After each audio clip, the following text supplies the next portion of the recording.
Good morning, and welcome to Workforce Skills with John Morse. Once again, we're here in the studio recording. A little different this morning. I did not bring one of our previous students, but I brought a fellow contractor with me who actually hires out of our program that we started. Rick, why don't you introduce yourself? Tell us a little bit about yourself. My name is Rick Augustine, co-owner of R&R Painting Arizona, along with my other fellow co-owner, Robert Ballesteros. So we've been in operation for 6 years now, almost 6 years. So, yeah. And what is the main focus with your business? What do you prioritize in? Residential, commercial work, interior, exterior painting. So we started out doing residential, and that's really was our main focus. And then I want to say the last 2 years we've gotten into commercial work. So multifamily home, just trying to expand on that. So, we're growing as a company, and that's kind of the natural progression. You start off with residential and then eventually work to commercial. That's where the money is. So that's where the need is at the moment. So that's what we're trying to do. And I believe we met a few years back through a fellow sales rep. Yes. From Sherwin-Williams Paints. Correct. Adam Whitney. He connected us together, and I think he told you about our program we were doing with the vocational, and you were struggling with labor, and what made you decide to come on board with us and be a part of that? Yeah, so I had a meeting with Adam, and he was asking me, what are some of your needs as a company? And I'm like, labor. That's our main deal is, labor. Like, there's so much work out here. We're kind of in a renaissance, right, with all the commercial work that's going on and all the new builds or whatnot. So there's a need for all trades, and we have a shortage of labor. Simple as that. And he was like, well, let me get you in touch with John. He's got a program I think you might be interested in. So I went and kind of did a little background work and looked up New Freedom and what you were doing over there. And I got in contact with you, and you're like, yeah, I'd love to have you on board and come check it out. So I went and saw the facility, and amazing program, right? Mm-hmm. So kind of hits close to home. I understand from just experience trying to hire new guys and whatnot, the need, for work, right? So there's a shortage of work, and there's a lot of guys there that need it. And just seeing the program and what's going on over there with these guys coming out of prison or whatnot and going through this vocational programming or whatnot, trying to get reacclimated into society, it was just a perfect fit. It makes sense for us as employers trying to hire, to get that help, and it's a perfect place to go and get that done. One thing I see, and I don't know if other states are different than us here in Arizona, one problem I see is it seems like the quality of the painters we get when we run an ad. They all say, oh, I can brush, roll, spray, I can do it all. And then you put them on a job, and they really can't do what they say they can do. Yeah. So one of the things that I wanted to create around this program is, and I know you came out and helped us on the hands-on training out there quite a few times on Saturdays and Sundays, was we're able to teach them our way, the way we wanted them to work out for us. And you've hired a few people out of the program from the very beginning, and they're still with you, I believe, aren't they? Yes, they are. How are they working out, and what's been your experience as far as continuing their training and where they're at today? Yeah, so we hired several guys out of the program. There's, I'd say, a 50-50 rate of them succeeding and, staying on board and whatnot. So you have some that just don't make it because they're just not ready. But the ones that we have been able to keep, I mean, they've been great. They've been a blessing. There's just a different hunger and a different energy that they bring, right? These guys are hungry. They're wanting to prove themselves. They're wanting to change their lives. So you can see that. It's really evident from the beginning, in class. You can tell who really wants it and who's just kind of going through the motions or whatnot. And very difficult to see how that's going to pan out. You never really know outside looking in. You just kind of try to make the best decision with what's given. And the couple guys that have made it, you can tell they have good support systems, things in place. They're driven in a different way. They're eager to learn. They're coachable. We try to put them in situations that helps with their success, right? Putting them with crew leaders and teams that actually just make sense, right? Guys that are that are able to teach them and they're receptive to. You got to figure out what combinations work or whatnot, and we just kind of go from there. And then just a lot of it's on their own. There's a lot of stuff outside of work that can affect, how they have success within our structure or whatnot. But we just try to give them all the tools possible. And, from there, it's really up to them. But, it's pretty evident to see which ones, have it and which ones don't. So you've sat in the evening classes for the life skills and common sense, basically, and you've helped with the hands-on.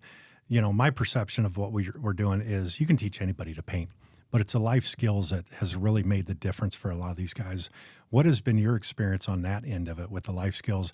Are you still mentoring these guys that are coming out of the program, and how's that helped? Yeah, I wouldn't say I mentor as much as just kind of track how their performance is and how they're doing. I'll ask them how's life? What's going on? These guys are up against it, when they're coming out of prison or coming out of whatever situation they are, rehab or whatnot.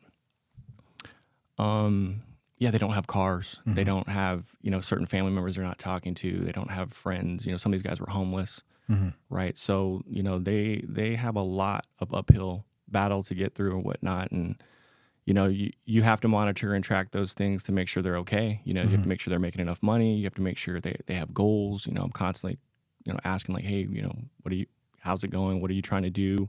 Do you want to move up? A lot of them start out, entry level prepping.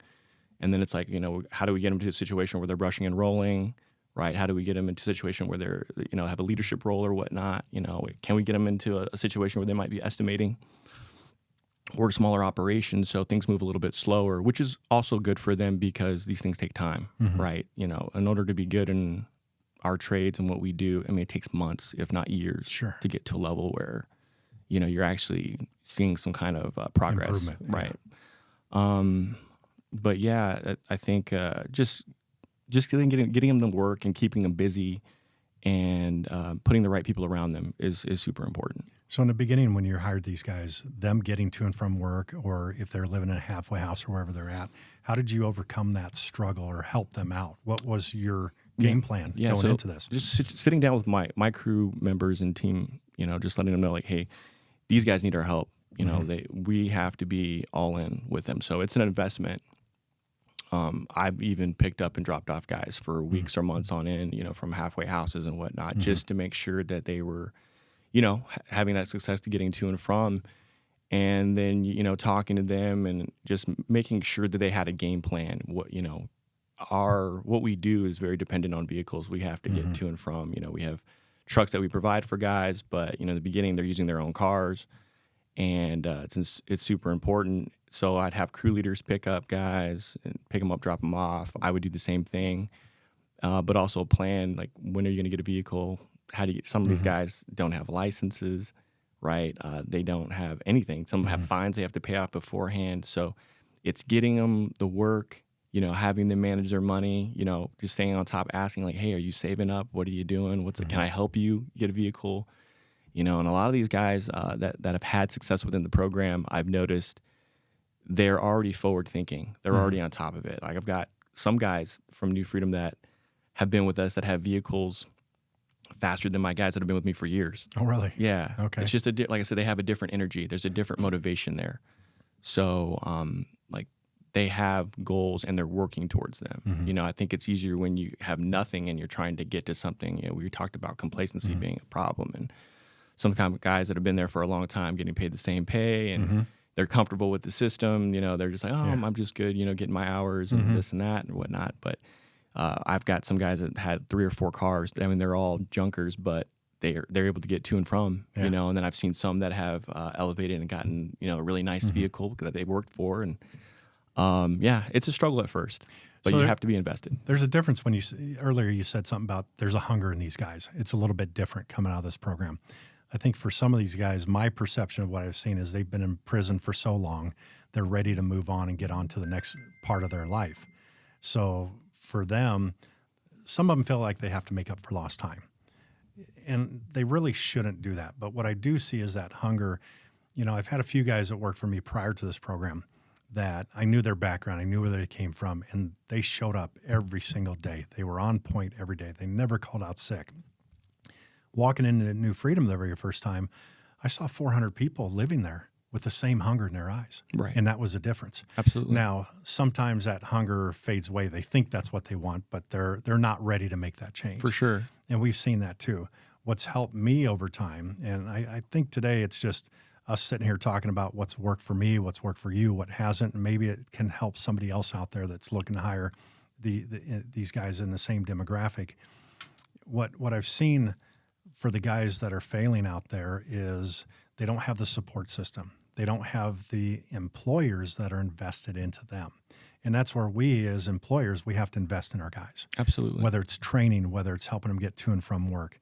And I think some people look at their employees as it's just a number. Right. They're just an employee. Right. They're here to make me money. Right. And I think what you have to do is start looking at it as my first customer is my employee. That's who it has to be. For sure. And then the customers who we're providing the service for. Right. Well, your employee is a reflection of who you are as a company. Very much so. So if you're not putting that time into them to teach them and train them, you know, how you want them to be presented out there, you know, that's part of it. Yeah. So for me, looking at our guys, I think what helped too is as time went on, we hired so many guys out of this program that the next group became the leaders for the last group. I didn't have to be front and center all the time helping them.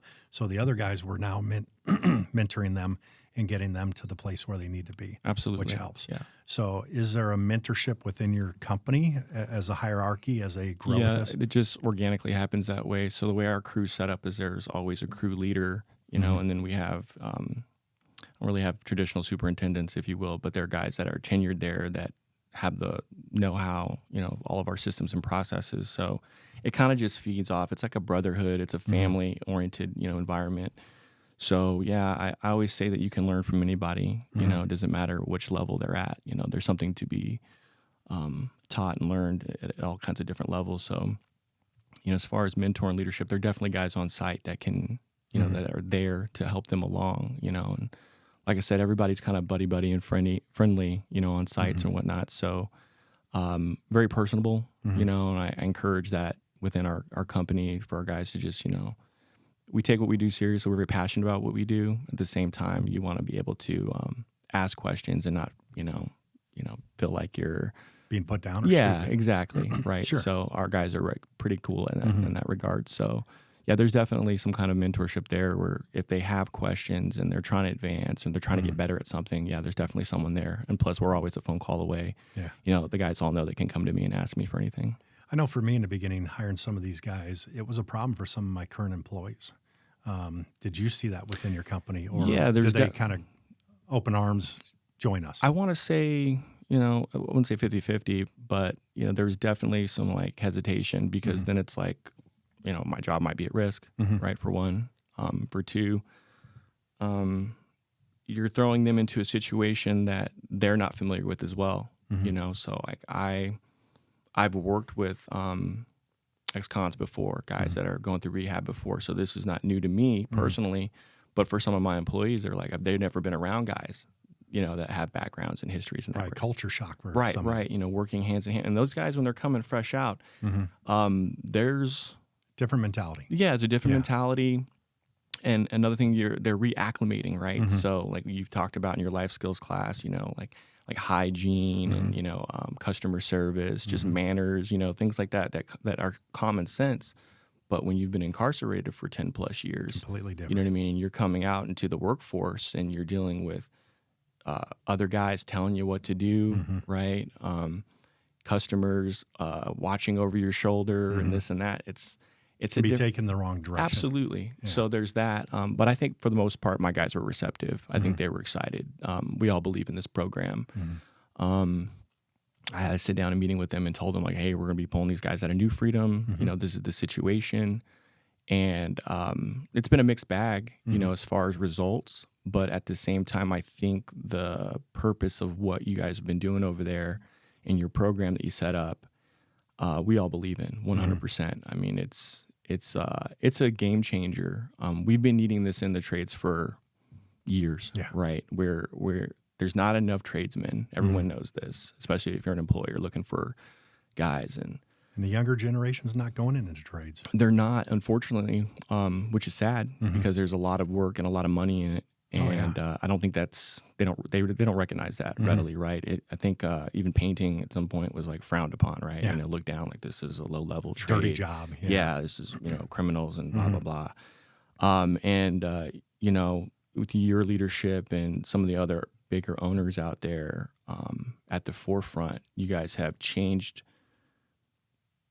the way we're looked at, right? You guys have more sophisticated operations. You know, we're a smaller company, and we look to you guys for leadership as well. And me coming from a white collar background into a blue collar work, right?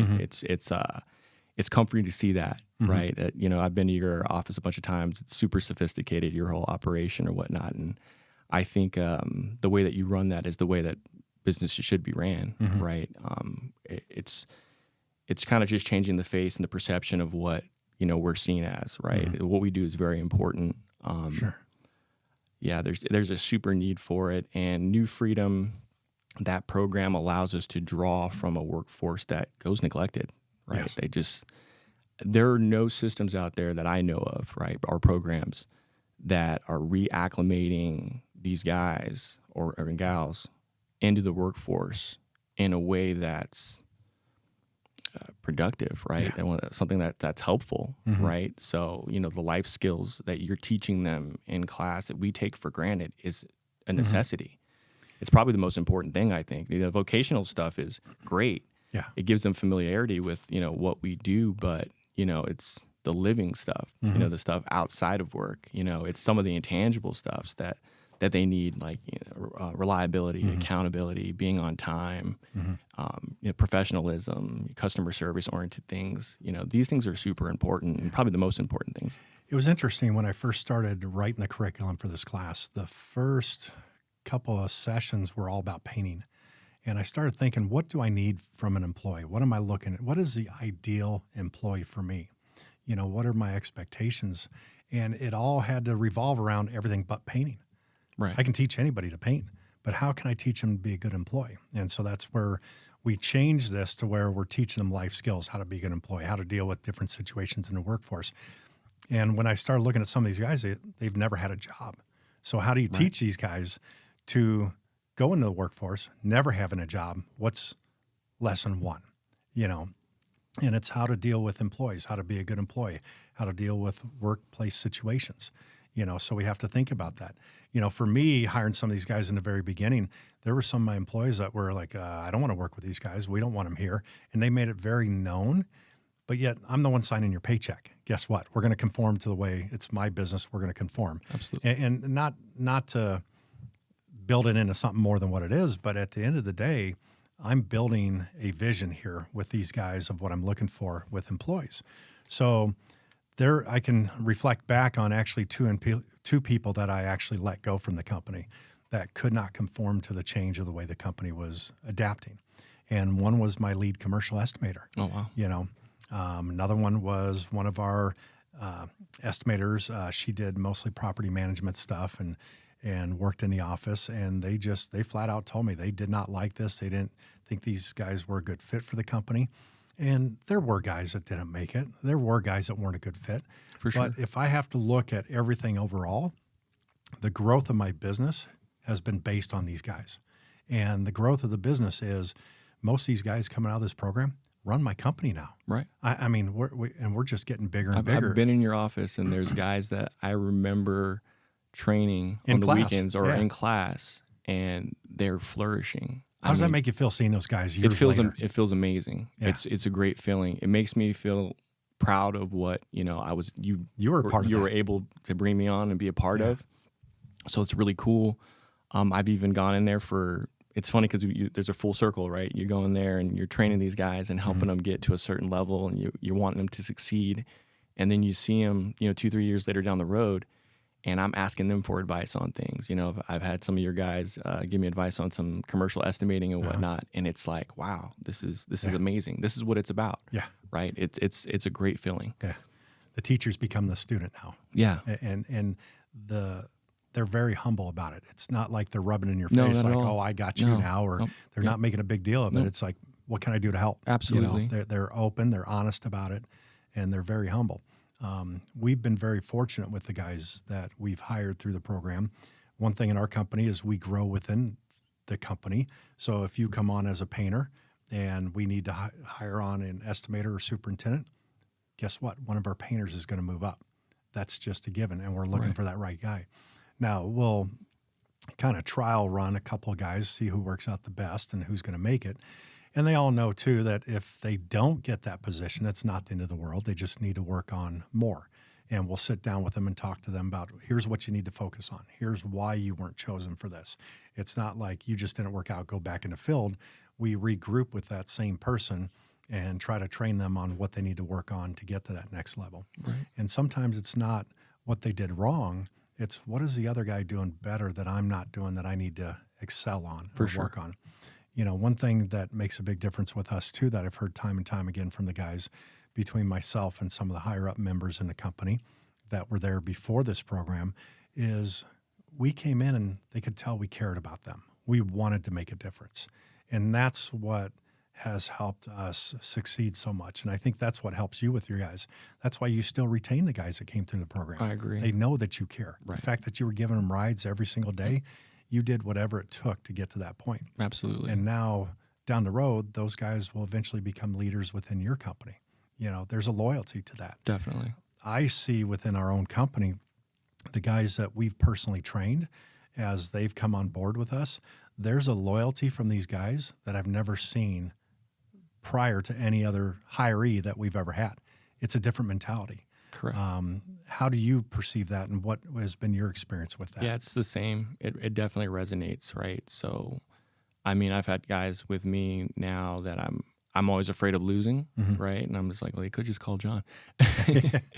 But because we've gone out of our way to, create a path for them, right? There's you can tell that loyalty's there. It's unwavering, right? So they're committed.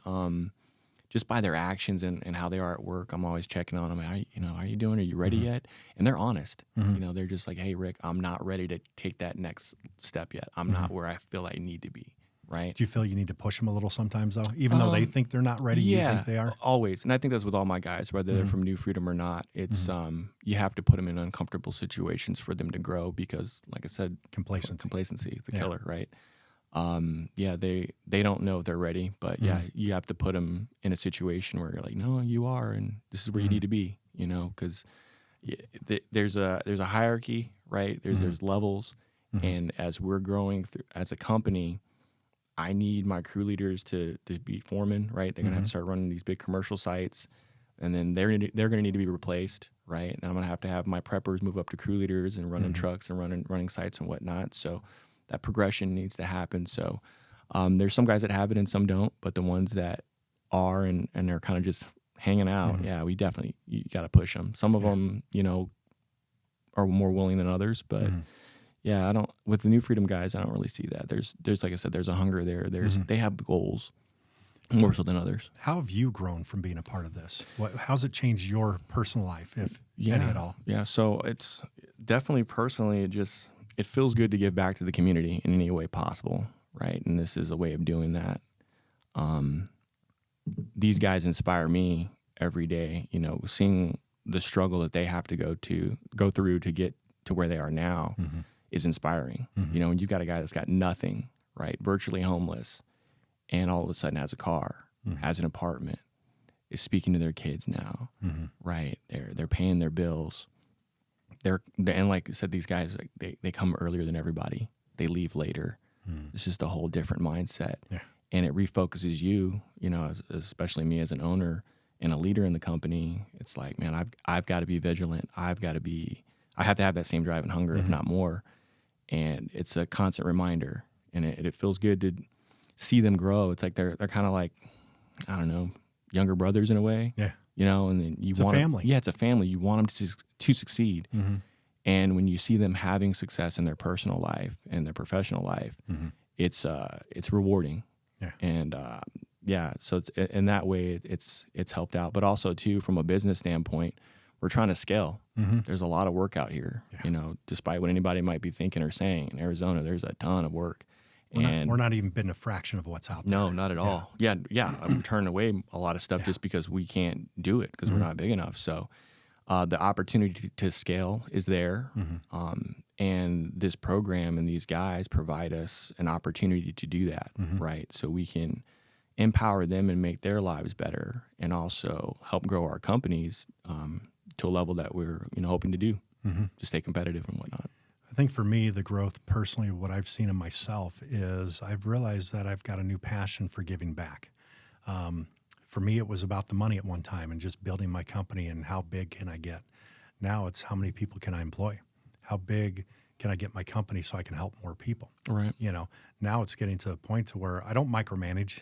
We kind of talked about that on the ride over here. But for me, I want to step back and I hover over everything and I watch everything that's going on. I see everything that's happening at all times, but I'm not involved in every single detail of the daily business. So it gives me the opportunity to step back and focus on the areas of need of where I can help the guys out more. This morning we're talking in the office with a couple of the guys about more training. We need to do training once a month on a Saturday and make it religious. It has to happen, and we're going to start implementing that. One of the guys in the office said, well, we haven't had a company barbecue in a while. Well, we always do a cornhole game at our company barbecue, and there's a grand prize of $100 or $200, and one of the guys said, well, why don't we change it up this time? Why don't we do a contest on who can set up a rig the fastest and set up a primer, then clean it out, break it down, and go that route. So it kind of implements a contest, but it's still around what we're doing within the business and helping guys get better. So like there's all these different ideas, and this is one of the guys that came out of our program that was in our very first class. It was DJ. He was on one of our other podcasts. Absolutely. And he came up with that idea. It's like, okay, just now these guys are becoming leaders. Now they're bringing ideas to the table for the company to build it bigger and stronger and more becoming of a family. leaders. They are. Yeah. It's amazing. And he's one that he's had some struggles and he's making it. And now he's leading, he's mentoring the guys. Yeah. I remember sitting with him in the first class and working with him or whatnot, and seeing his progression and growth is amazing. Oh, he's not the same person. Not at all. Totally different. No, totally different. Like his drive, and every time I hear his story, it just makes me smile. Yeah. And seeing him, I saw him this morning actually, and I was, just seeing him and how vibrant, and happy he is, and his dedication and his passion. He's in there. He's completely involved. And that's what does it for me, seeing that in him. That's the reward at the end of the day. For sure. It's not about the money the company's making. Yeah. I hit a point to where it's like I said, it's not about the money anymore. It's about these guys and, watching them get married and getting their own apartments, getting their first vehicle, getting their first dog. I know it sounds crazy, but some of these guys have never had a dog before. Right. And take that stuff for granted. We do. It's amazing. We take so much for granted with these guys that we don't realize what's new for them. Right. And I have an open door policy in my office. And I know me and you talked, you still run your business out of your home. Mm-hmm. I think once you get your own office and you can make that separation, I think it's going to build your company stronger as a whole, because I saw that within my company, because the guys can come and sit in my desk in front of me and we can talk. You just change the dynamics to where if they came to your house and sat down and talked with you, and I don't know if any of your employees are allowed to come to your house. Yeah, they've been there. We have had meetings there before. So I've always worked out of my truck, and it's something I'm just used to. Mm-hmm. Eventually, we'll get a brick and mortar storefront there, but I try to stop by the sites. I was at one this morning before I met with you, and I was just, how was your guys' weekend? What's going on? I was telling what's going on the podcast with you, and I was talking to one of our guys who came out of that program, and he was excited. So just checking in with them, and I try to get feedback from my guys. I try to go on site, seeing what's what, and put my 2 cents in when I can. Do a little training on the spot when I can. So, like I said, it's a smaller operation, so I can go to 3 or 4 different sites and pretty much cover everything that we got going on at the time. So, but I get a good feel for it. But you're right. It would be different, if they came at the end of the day and got to sit down and, It's interesting because we open our doors at our shop at about 4:30 in the morning. Some of our jobs don't start till 7 o'clock. Correct. Yeah. And I got guys showing up at 4:30 and we got coffee in the back. They can sit around, hang out. They help other guys load up the truck.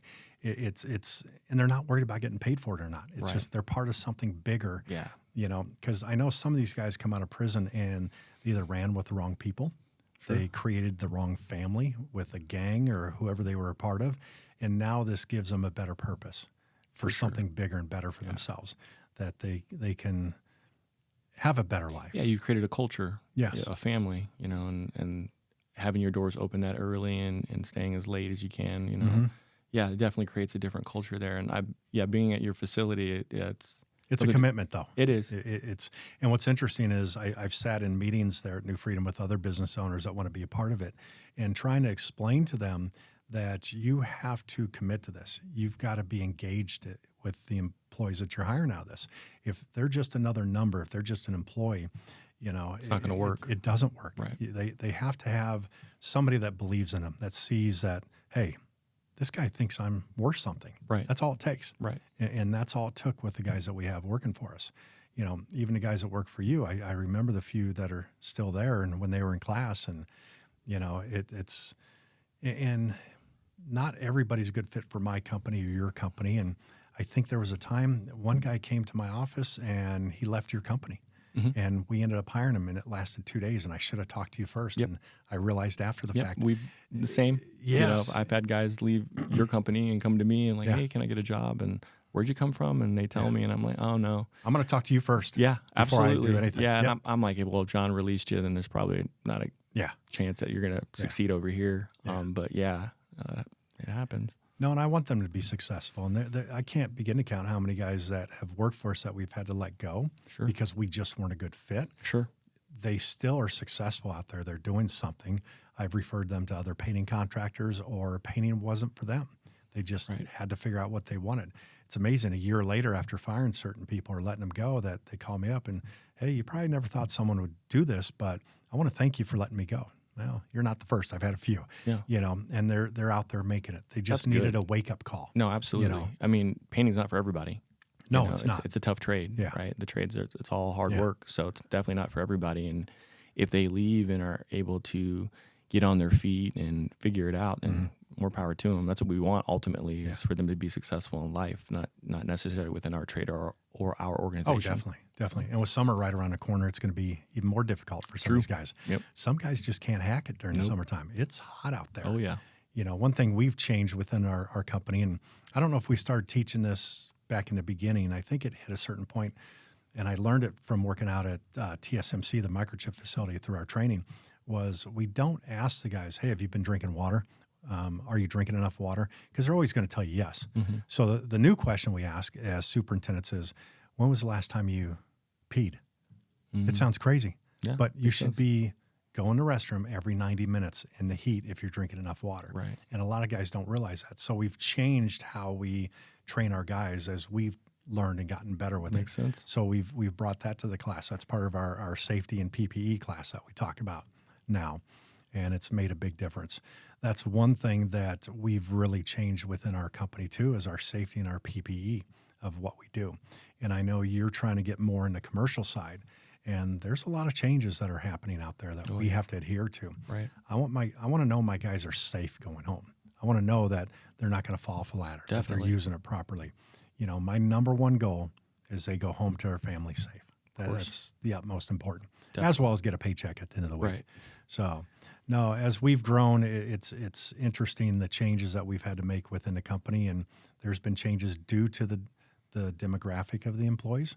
There's been changes due to the size of what we do. It's interesting when I look at my estimating department, and you're going in there and those guys are helping you now. Right. My estimating department is almost completely run by guys out of the program. Amazing. And less than 2 years. Yeah, I recognize most of them. And who would have thought these guys would learn that in 2 years? I mean, some people got to go to school for years to get there. I never thought that they would get fast-tracked that fast. But to see how good they are now and how fast they've learned and how much they've taken on, amazing. Yeah. And you just got to find the right one that has that drive. For sure. Because not everybody can do it. Of course. We tried a couple of guys, and they couldn't cut it, or it wasn't for them. There's some guys that are going to be a painter for the rest of their lives. Nothing wrong with that. That's their position, and we need those guys. Absolutely. But then we also need the guys that want to move up. And it's funny how many of these guys come out of prison and they say, oh, I'm going to run my own company. I want to do my own thing, and I'll be my own boss in 5 years. And you watch them, and 2 years in, they're like, yeah, I think I'm going to stick with you for a while longer, John, because there's more to this than what I realized. A lot more.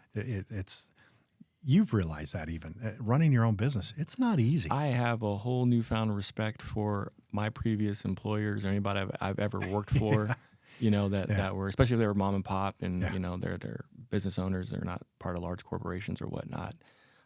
You've got to be dedicated 24/7. We never stop working, I have to put my phone away, laptop away on the weekends for X amount of hours because it just doesn't stop, so.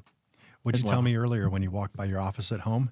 It's like sometimes depressing, I'm like, it's always there. Yeah. You can't get away from it. Exactly. I know that space, there's work, and once I get sucked in there, I'm in there, and I might not come out for hours because you're checking emails, you're checking, you're looking at blueprint, you're checking estimates, you're responding to people, you're trying to figure out your forecast for the next month or quarter or whatnot. There's just a lot going on, and at every level, there's just anything that you want in life is going to take work, a lot of work. But you love what you do, right? I you do wouldn't love, trade it for anything. No, not at all. Yeah. I love what I do. I'm passionate about painting in general, but running the business and all the operations and whatnot, the ins and outs of it, working with the guys, clients. I love every aspect of it. So it's fun for me. It's just sometimes the office space is a little overwhelming. But for these guys, that have these ambitions coming out, wanting to be their own bosses, I commend them for that. It's great to have that drive and to have ambition. But at the end of the day, you've got to put in the work. So in the guys that aren't afraid to start ground up and learning how to mask and tape off and, do the hard stuff and the grunt work that no one really wants to do, but I always enjoyed those things. Yeah. So, for me coming up, I loved prepping. And then when I got to paint, it was even better. I still enjoy prepping and painting. So if I can get on a site and help the guys out for a little bit, it's just peaceful for me. Yeah. So it's also encouraging that these guys realize at some point that have these goals and dreams of being their own bosses, when they realize and get humbled and realize that what we do is very difficult and that it takes a lot of work and it's going to take time to get to that point. That's great as well, right? That shows that growth and that progression. And they don't have these misguided ideas of, grandeur, like, I'm just going to make a lot of money, you know. Everybody thinks they can do it till they see what it takes. Right. And then they have that wake-up call. Absolutely. There's a lot more to this than what I expected. Yeah. For me, watching these guys, and we've had a few that, I'm going to run my own business, I'm going to do this, and it's exciting watching the change in them and the growth, and as they become humble and realize, I'm going to stick it here for a while. Right. I want to learn some more. I want to get better at this. Absolutely. Plus, I'm making a good wage. My bills are paid. I've never had this before. Yep. I got guys filed taxes for the first time ever this year that never did it in their life. Right. And to watch that growth and that change in them has been amazing. Definitely. For me, with what we do and seeing these guys, it's been exciting starting this program. I kind of stepped away for a little bit due to medical situation, and now I'm getting more involved back in there. I'm fortunate that I'm helping St. Joseph the Worker now start a vocational program, and they're a nonprofit, and they're helping their guys, which is exciting. So we're moving on to continue this to build it bigger. I don't know where this vocational program goes. I don't know where it starts. I know where it started, but it's like a ripple effect. You throw that pebble in the pond and it just keeps going and going. I don't know who's being affected by this, but I look at these guys that me and you have helped over the last couple of years, and we've not only affected them, but their kids, their grandkids. What is the ripple effect that's going to be for generations to come that we're helping change that we don't even realize just by doing the right thing and helping another human being be successful? I feel that a lot. I think about it a lot, right? I always think about my guys and their families and whatnot, and there's a lot of responsibility there, but it's a burden that I like to carry. It's something helping these guys and just helping men grow. It is great. Helping them and putting them in a position that they can provide for their families is huge. So to even be a part of any of that story in itself is a great reward. So it's an amazing story that we have that we created and started here, and to have you a part of it has been an honor for me. The honor's all mine. No, I appreciate you. I really do. And it's interesting how we met. We didn't even know each other other than our rep, and he connected us, and there was a common need of just employees. Yep. It's also changed. It's changed my perspective. I always looked at other paint companies as, that's my competitor. That's the enemy. I used to think the same way. And it's funny, being partnered with you, and even the other paint companies, the guys that came in, did the program as well. There's a brotherhood there. Yeah. There's the trading of knowledge and, everyone's eagerness to help each other out, even as owners, talking about some of the struggles that we go through as owners, up and down or whatnot, and getting feedback from everybody and their willingness to that open door policy, just like, hey, you need help with this. I've asked you countless times for help or advice. And you've helped me too. Yeah. You've helped me grow my business, whether you realize it or not. Just I on didn't the until you told me. side of it. That's shocking to me, but it's also, it's cool. It's just a great thing we got going on. We had a struggle and you were working on those projects, and I asked you some questions and you helped us get past that struggle and where we need to be. And now we're landing those jobs. Right. There was a time where I thought, I want to crush the competition. I want to take every paint job out there, and I want to get every paint job I could imagine out there and put everybody else out of business. But when you really look at Arizona as a whole, there's no way. It's impossible. There's so much work out there. Yep. And I couldn't even tell you if I bid against you on jobs. We probably don't even bid on the same jobs. Pretty sure we have. Maybe some, but not in the grand scheme of it. No. We're both going to land work. For sure. That's all that matters. And then there's other guys out there that were a part of the program. I remember one, all he focuses on is residential exteriors.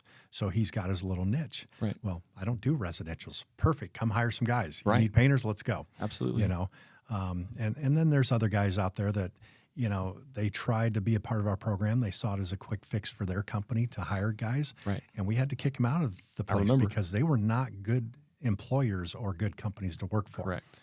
So sometimes you got the employee that's not a good fit. We had contractors that were not a good fit to hire these guys. Right.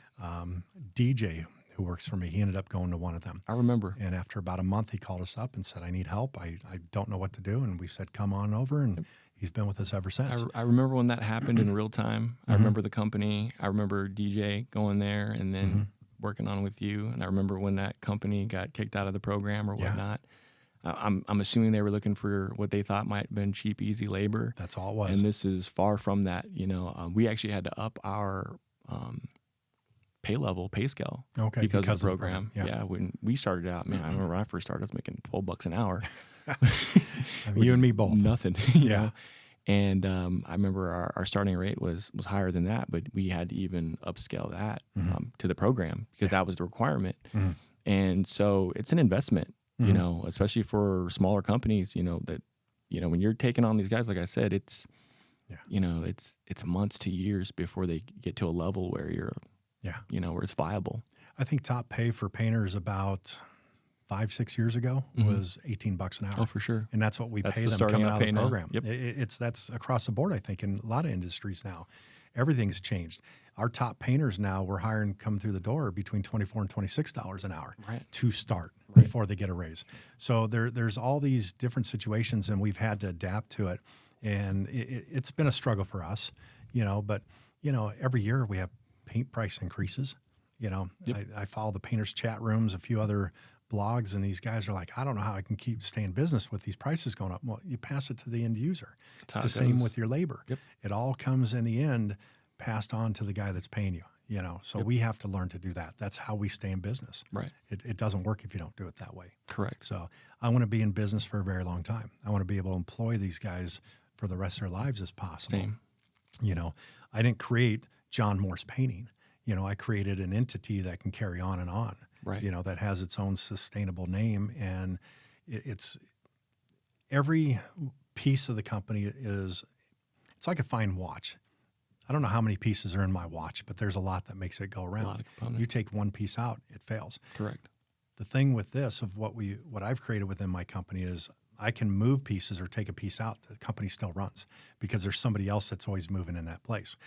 With billing for our company, there's just not one person that knows how to do it. There's 3 people. Right. At one time, there was only one person that knew how to do everything. That was me. Yep. So that's where I'm at.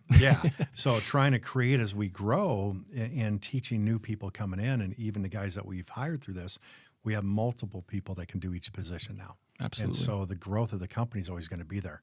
Right. It's sustainable now. It's not going to fail. Right. So that's one thing that's helped us get through this. So, as we wind up here, is there anything that you want to say out there to Any other contractors? Any piece of advice? Because you've been through a lot. I would say just first and foremost, have an open mind. Mm-hmm. This is something to consider. These guys at A New Freedom that are coming out of these programs, it's a resource, and it should be looked at as such. Mm-hmm. It's a rich resource that we need to tap into as owners, and something that needs to be, we have to be open-minded to the situation, and help work through that. I would say, where else are you going to get the guys? Supposedly there's a lot of work out there, and there is, mm-hmm. but there's supposed to be, a plethora of people that are looking for jobs, and we don't see that. Not in our industry. Not in our industry anyways. Yeah. What we do pays well. It's hard work, and you need guys that are hungry and willing to do it, and these guys are. Mm-hmm. So if you're willing to take the time and the investment, it's worth it. Yeah. I'd say it's worth every penny. Yeah. So, and I'm happy to have been a part of it, and proud to still hire mm-hmm. at A New Freedom, yeah. and programs like it. Mm-hmm. So where they do exist. So I would say, this is something these guys need to look mm-hmm. into, and reach out to you, yeah. Or New Freedom. And there's an opportunity for them. Absolutely. Yeah. So if they're having these issues where they've got to start, getting the manpower, that's a place to go. That's mm-hmm. definitely something that's overlooked and needs to be more focused on. Mm-hmm. Yep. I think one thing I want to leave on is, one thing that I see out there is the workforce is failing. There's not enough labor out there. Not enough people want to go into skilled trades. So what I see happening right now is this is our opportunity to make a change in the workforce with this demographic. 100%. There has to be a change somewhere. And I remember as a kid growing up and going to high school, there was metal shop, wood shop. I don't know if those are still there anymore. I don't think anybody does that. There was automotive. Right. Auto body was in high school. Yep. That's not there anymore. Right. So this is going to be our new generation of tradesmen going out there. And it's a good trade to be in. I think what's going to happen as years go on, you're going to see guys that are making more money in the trades than going to college. I think that's already happening. I think that transition is already occurring. So, if you think about I think about my grandparents, that was a time period where you could be a plumber and provide for your family. Mm-hmm. You could be a drywaller, provide for your family. And then education got pushed. Right now it's like, well, you can only make good money if you have a college degree. And I went that route. I have a college degree. And I did that whole corporate rat race for a while. And here I am, a painter, paint contractor. Making more money doing this. Making way more money, yeah. Absolutely. When I first started, it's one of those deals where I just sat back and I saw the margins and the possibility, and I was like, I need to be doing this. Mm-hmm. This looks lucrative, mm-hmm. right? And now that I've gotten into it, I'm so happy with the decision that I've made, getting into the trades and doing that. But this is something that I think should be pushed at high school, right? Oh, definitely. When they're doing those little trade deals where, you've got the military, you can sign up to be in the Army, or you can go to this college. We should probably have booths there, right? Saying, hey, if you're at, because I've had some guys that came out of high school and worked for us and worked with us for a long time, several years. Sometimes it worked out, sometimes it didn't. But some of these guys, and it's one of those things too where you don't know if it's for you unless you get into it and try it. You just got to try it. So I think if people are more aware of, the success that you can have within our industry, the money that can be made, I think it would change the perspective and maybe the direction a lot of these guys go into. I mean, when you get out of high school, what can you do? Retail, flipping burgers, working a register somewhere, or you could come work, learn a trade. Learn a trade. Yeah. And the thing is you're not going to make a whole lot of money at first, but if you stick with it, you work hard, right? You can have a career. Yeah. So I'm thankful for the opportunity that I've been given to work in the trades. My business partner trained me, and there's that proverb, teach a man. I don't know how it goes, but something about fishing. Fishing. I could give you a fish or something like that. Feed you for a day, or teach you to fish. Exactly. Feed you for a lifetime. Right. Yeah. So that's something that he did for me, and that's something that I try to do for anybody that comes to try to work for us. It's like, I can teach you the trade, and if you learn it and really just work hard and dial in, I mean, you could do this for the rest of your life. You know what I mean? Which we are. Yeah, we're a testament. We're a testament to that. Very much so. started from the ground up, and we've worked our way to being business owners, and it can only grow from there. Yeah. So our stories and what we're doing is a testament to the guys that are starting out now, and that's great for our industry. Yeah. Rick, I want to thank you for being on the podcast today. It's been a pleasure having you here. Thank you. Honor again. No, it's been a pleasure. Just want to leave on this, though. Anybody out there that is looking for an alternative to hiring people and a different route to go, something that we've been very successful in that works for us, just reach out to us and we can help guide you in the right direction. So thank you for coming on. Thanks, John. I appreciate the opportunity. You bet.